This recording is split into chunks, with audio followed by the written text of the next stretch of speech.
तो कहानी के शुरुआत में हमें बताया जाता है कि घोस्ट स्पिरिट पहले केवल वहीं पर दिखती थी जहाँ पर सुपरनेचुरल इंसिडेंट होती थी।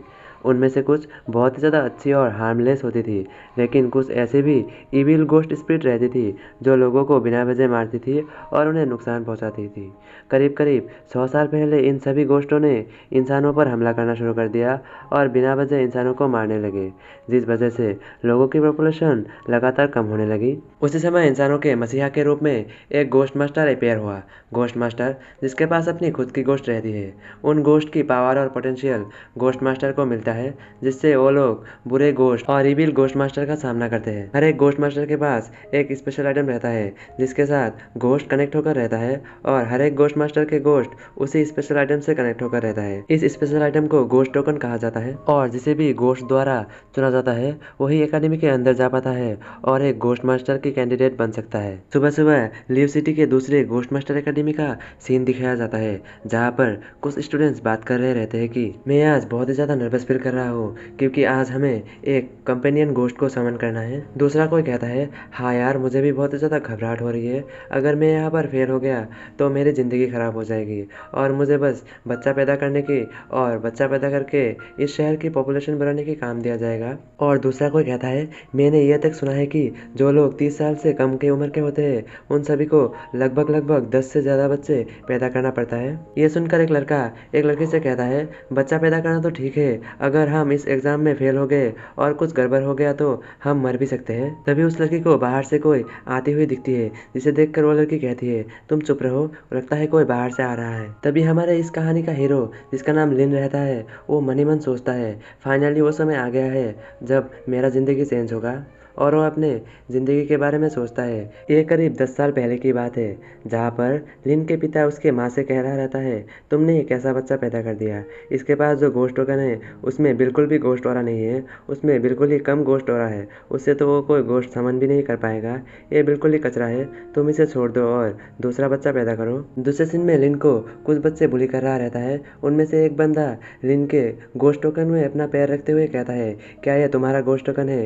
ये इसमें से तो कोई भी गोश्त ऑरा महसूस नहीं हो रहा है, ये तुम्हारी तरह ही एक कचरा है। ये सब सुनने के बाद लिन को भी बहुत ज़्यादा गुस्सा आ जाता है और वो उठकर आकर उनमें से एक बंदे की मुंह में अपना लात जड़ देता है और कहता है, मेरा ये गोश्त टोकन बिल्कुल भी कचरा नहीं है और मैं भी कोई कचरा नहीं हूँ। और यहीं पर सीन फिर से प्रेजेंट में आ जाता है, जहाँ पर लिन खुद से ही मन ही मन सोच रहा रहता है कि मैं इसीलिए ही तो एक घोस्ट मास्टर बनना चाहता हूँ, ताकि मुझे कोई बुली ना कर सके, और आज के स्पिरिट समनिंग सेरेमनी में मुझे जीतना ही पड़ेगा, मुझे एक स्पिरिट समन करना ही पड़ेगा। उसी वक्त एग्जामिनर अपने गला साफ करते हुए सभी का ध्यान अपने तरफ खींचते हुए कहता है, हेलो एवरीवन, मैं आज आप लोगों के एग्जामिनर हूँ और मैं स्पिरिट समनिंग सेरेमनी का इंचार्ज भी हूँ। और अपने अपने इंट्रोडक्शन तो होते रहेंगे, पहले हम अपने मेन टॉपिक में बात करते हैं। सभी लोग अपने अपने घोस्ट टोकन को बाहर निकाल लो। एग्जामिनर के पीछे बैठा हुआ बंदा सोच रहा रहता है, क्या ये कोई घोस्ट है या फिर कोई इंसान? एग्जामिनर कहता है, सभी लोग अपने अपने स्पिरिट एनर्जी को अपने घोस्ट टोकन में डालो ताकि ये एक्टिवेट हो जाए।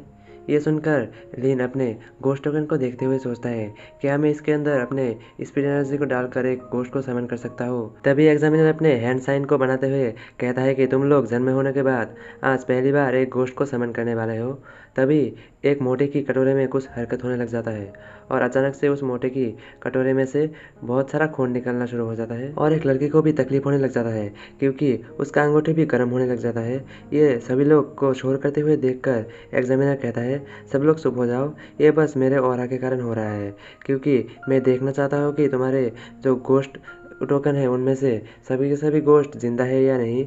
जिन लोगों को भी तकलीफ हो रहा है उन सभी का घोस्ट अभी भी जिंदा है और वो लोग घोस्ट को एक्टिवेट करके समन कर सकते हैं। और एक बंदा कहता है, अरे मेरा घोस्ट टोकन रिएक्ट कर रहा है। दूसरा बंदा अपने घोस्ट टोकन को हाथ में लिए हुए सोचता है, मुझे एक ऑर्डिनरी इंसान नहीं बनना, मुझे एक घोस्ट को समन करना है, मैं बच्चों को पैदा करने का वाला प्रोड्यूसर नहीं बनना चाहता। तभी एग्जामिनर अनाउंस करते हुए कहता है, जिन लोगों के पास भी अपने घोस्ट स्पिरिट नहीं है वो सभी डिस्क्वालीफाई होते हैं और वो सभी अपने घर जा सकते हैं। ये सुनकर उसी बंदे को बहुत ज़्यादा गुस्सा आ जाता है और वो चिल्लाकर कहता है, अरे तुम तो एक इंसान भी नहीं हो, तुम तो एक स्पिरिट हो, हम तुम्हारा बात क्यों सुने? लिन एग्जामिनर को देखकर सोचता है, इन कागज से बने हुए आदमियों को घोस्ट मास्टर कंट्रोल करते हैं, लेकिन मेरी दिक्कत यह है कि मेरा कंपेनियन बीस्ट लिन अपने घोस्ट टोकन को देखकर सोचता है ये अभी तक कोई रिएक्ट नहीं कर रहा। तभी वही मोटा जो पहले लिन को बुली करता था वो लिन के पास आकर कहता है, देखो देखो कौन आया है, कचरा। मैंने तुमसे पहले ही कहा था ना, तुम्हारी ये घोस्ट टोकन कभी भी एक घोस्ट स्पिरिट को समन नहीं कर सकता। तुम बस बच्चे पैदा करो और तुम जैसे लोगों को यहाँ रहने की कोई ज़रूरत नहीं है। तुम जैसे लोग यहाँ से जा सकते हो। ये सुनकर एक बंदे को गुस्सा आ जाता है जो पहले एग्जामिनर से बहस कर रहा रहता था। वो कहता है, मोटे क्या तू मरना चाहता है? ये कहकर वो उस मोटे की तरफ आगे बढ़ने लगता है, पर पीछे से एग्जामिनर बस उसे घूर कर देखता है और उस लड़के की बॉडी की सारी एनर्जी खत्म हो जाता है और वो ढाम करके नीचे गिर जाता है। घोस्ट मास्टर की पावर को देखकर लिन भी घबरा जाता है और वो मन ही मन सोचता है तो यही होता है असली घोस्ट मास्टर की पावर। और वो एग्जामिनर कहता है, तुम लोग जिनके पास घोस्ट नहीं है और जिनका घोस्ट टोकन बिल्कुल भी रिएक्ट नहीं कर रहा, वो जल्द से जल्द यहाँ से निकल जाओ, तुम लोगों की कोई ज़रूरत नहीं है। ये सुनकर लिन और बाकी सब जिन लोगों के पास घोस्ट स्पिरिट नहीं है, जिन लोगों का टोकन बिल्कुल भी रिएक्ट नहीं कर रहा, वो सभी बाहर निकलने लग जाता है और वो मोटा लिन को जीप दिखाकर उसका मजाक उड़ाने लगता है। और लिन जब बाहर आ जाता है, अंदर से एग्जामिनर कहता है, तुम लोग जो लोग यहाँ पर बचे हुए हो वो सभी को मैं सिखाऊंगा कि घोस्ट को कैसे समन करते हैं। और घोस्ट को समन करने के लिए तुम लोग अपने अपने टोकन पर अपने उंगली को काट कर एक बूंद खून डालो और अपने मेंटल पावर को इस्तेमाल करो।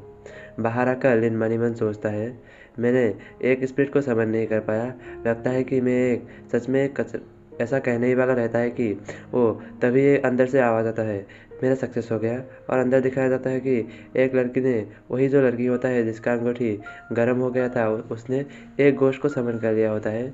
दूसरा कहता है, मैंने भी समन कर लिया है। और तभी उन सभी को किसी की चिल्लाने की आवाज़ सुना देता है। ये वही मोटा रहता है जो पहले लिन को चिल्ला रहता है। उसने एक इविल घोस्ट स्पिरिट को समन कर लिया रहता है। वो इविल घोस्ट स्पिरिट उस मोटे की बॉडी को कंट्रोल कर लेता है और वो मोटा एक इविल बन जाता है। इविल बनते ही वो मोटा एक लड़के पर अटैक कर देता है और उसके लड़के के हाथ में थोड़ा सा स्क्रैच दे देता है। और ये देखकर वो लड़का बहुत ज़्यादा घबरा जाता है और वो बाहर की तरफ भाग जाता है। वो मोटा भी उसके पीछे पीछे भागता है। पीछे जाकर वो उसको तो नहीं देख पाता, पर वो लिन को देख लेता है और लिन के ऊपर अटैक कर देता है। उसी वक्त अचानक से लिन के दिमाग से आ जाता है, घोस्ट स्पिरिट ऑरा महसूस किया जा चुका है, सिस्टम एक्टिवेटेड। घोस्ट स्पिरिट उसकी बॉडी फॉर्म हो रही है और तभी लिन के सामने एक प्यारी सी लड़की अपीयर होती है जो कि एक घोस्ट स्पिरिट रह रही है। ये एपिसोड यहीं पर समाप्त होता है, तो मिलते हैं नेक्स्ट एपिसोड में।